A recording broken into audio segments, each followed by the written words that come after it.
आज के इस विशेष वीडियो में हम जानेंगे कि क्यों भगवान श्री कृष्ण ने देवी रुक्मणी का बलपूर्वक हरण करके उनसे राक्षस विधि से विवाह किया था। इस रोचक वीडियो को अंत तक अवश्य देखिएगा और अगर आपको ये वीडियो पसंद आए तो वीडियो को लाइक और चैनल को सब्सक्राइब अवश्य कीजिएगा। देवी रुक्मणी राजा भीष्मक की कन्या और स्वयं भगवती लक्ष्मी जी का अवतार थी।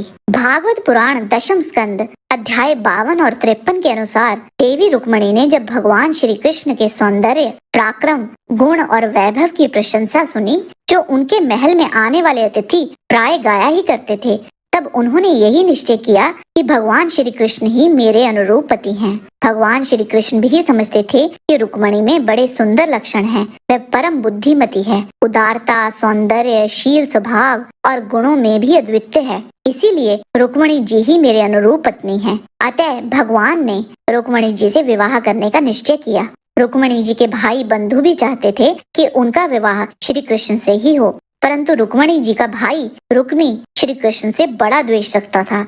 उसने उन्हें विवाह करने से रोक दिया और शिशुपाल को ही अपनी बहन के योग्य वर समझा। जब देवी रुक्मणी को ये मालूम हुआ कि मेरा बड़ा भाई रुक्मी शिशुपाल के साथ मेरा विवाह करना चाहता है, तब वे बहुत उदास हो गई। उन्होंने बहुत कुछ सोच विचार कर एक विश्वास पात्र ब्राह्मण को एक संदेश देकर तुरंत श्री कृष्ण के पास भेजा। जब वे ब्राह्मण देवता द्वारकापुरी में पहुँचे, तब द्वारपाल उन्हें राजमहल के भीतर ले गया। भगवान श्री कृष्ण उन ब्राह्मण देवता को देखते ही अपने आसन से नीचे उतर आए और उन्हें अपने आसन पर बिठाकर वैसी ही पूजा की जैसे देवता लोग उनकी किया करते थे। श्री कृष्ण बोले, ब्राह्मण देवता, आप कहाँ से, किस हेतु से और किस अभिलाषा से इतना कठिन मार्ग तय करके यहाँ पधारे हैं? यदि कोई बात विशेष गोपनीय ना हो तो हमसे कहिए, हम आपकी क्या सेवा करें? तब उन ब्राह्मण ने रुक्मणी जी का संदेश श्री कृष्ण को सुनाया, जिसमें रुक्मणी जी ने श्री कृष्ण से कहा था कि मैंने आपको पति रूप से वर्ण किया है, मैं आपको आत्मसमर्पण कर चुकी हूँ,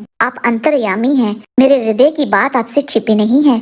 आप यहाँ पधार कर मुझे अपनी पत्नी के रूप में स्वीकार कीजिए। आप आकर मेरा पाणी ग्रहण करें ताकि शिशुपाल अथवा दूसरा कोई भी पुरुष मेरा स्पर्श न कर सके। प्रभु, जिस दिन मेरा विवाह होने वाला हो उसके एक दिन पहले आप हमारे राजधानी में आ जाइए और शिशुपाल तथा जरासंध की सेनाओं को मत डालिए, तहस नहस कर दीजिए और बलपूर्वक राक्षस विधि से मेरा पाणी ग्रहण कीजिए। भगवान श्री कृष्ण ने कहा, ब्राह्मण देवता, जैसे विदर्भ राजकुमारी मुझे चाहती हैं, वैसे ही मैं भी उन्हें चाहता हूँ। मैं जानता हूँ कि रुक्मी ने द्वेषवश मेरा विवाह रोक दिया है, परंतु ब्राह्मण देवता, आप देखिएगा, युद्ध में उन नामधारी क्षत्रिय कुल कलंकों को तहस नहस करके अपने से प्रेम करने वाली परम सुंदरी राजकुमारी को मैं निकाल लाऊंगा। श्री कृष्ण ब्राह्मण देवता को पहले रथ पर चढ़ाकर फिर आप भी सवार हुए और उन शीघ्रगामी घोड़ों के द्वारा एक ही रात में विदर्भ देश जा पहुँचे।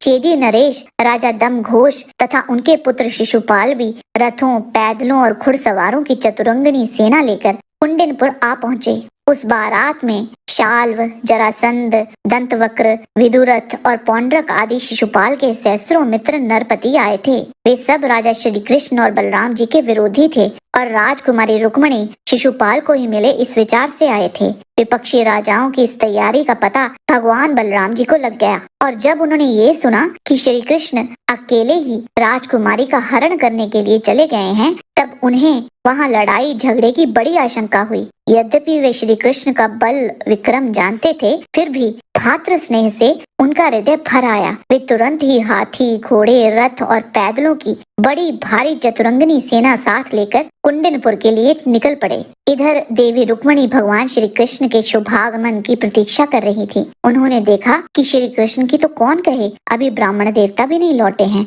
तो वे बड़ी चिंता में पड़ गई। इतने में भगवान श्री कृष्ण के भेजे हुए वे ब्राह्मण देवता आ गए और उन्होंने रुक्मणी जी को बताया कि भगवान श्री कृष्ण यहाँ पधार गए हैं। ये समाचार सुनकर देवी रुक्मणी का हृदय आनंदित हो गया। राजा भीष्मक ने सुना कि भगवान श्री कृष्ण और बलराम जी मेरी कन्या का विवाह देखने के लिए यहाँ पधारे हैं, तब उन्होंने श्री कृष्ण का यथावत आतिथ्य सत्कार किया। उधर रुक्मणी जी अंतःपुर से निकलकर देवी जी के मंदिर के लिए चली और वहां रुक्मणी जी ने भगवती से प्रार्थना की, अंबिका माँ, आपकी गोद में बैठे हुए आपके प्रिय पुत्र गणेश जी को तथा आपको मैं बार बार नमस्कार करती हूँ। आप ऐसा आशीर्वाद दीजिए कि मेरी अभिलाषा पूर्ण हो। भगवान श्री कृष्ण ही मेरे पति हों। इसके उपरांत वे विवाह स्थान पर पहुंची। वहां उन्हें देखकर बड़े बड़े नरपति एवं वीर इतने मोहित हो गए कि उनके हाथों से अस्त्र शस्त्र छूटकर गिर पड़े। रुक्मणी जी अपने चरणों को बहुत ही धीरे धीरे आगे बढ़ा रही थी। उसी समय उन्हें श्याम सुंदर भगवान श्री कृष्ण के दर्शन हुए।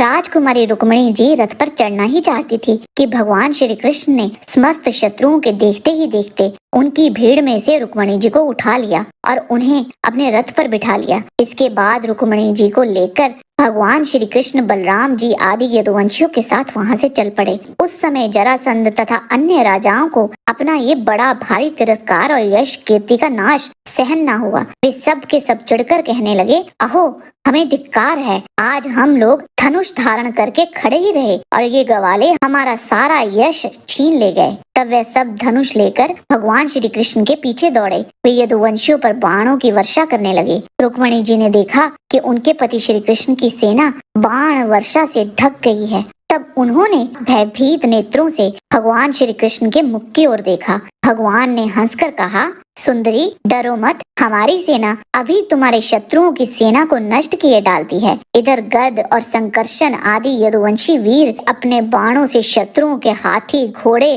तथा रथों को छिन्न भिन्न करने लगे और मनुष्यों के सिर भी काट कर रणभूमि में गिराने लगे। अंत में यदुवंशियों ने शत्रुओं की सेना तहस नहस कर डाली। जरासंध आदि सभी राजा युद्ध से पीठ दिखाकर भाग खड़े हुए।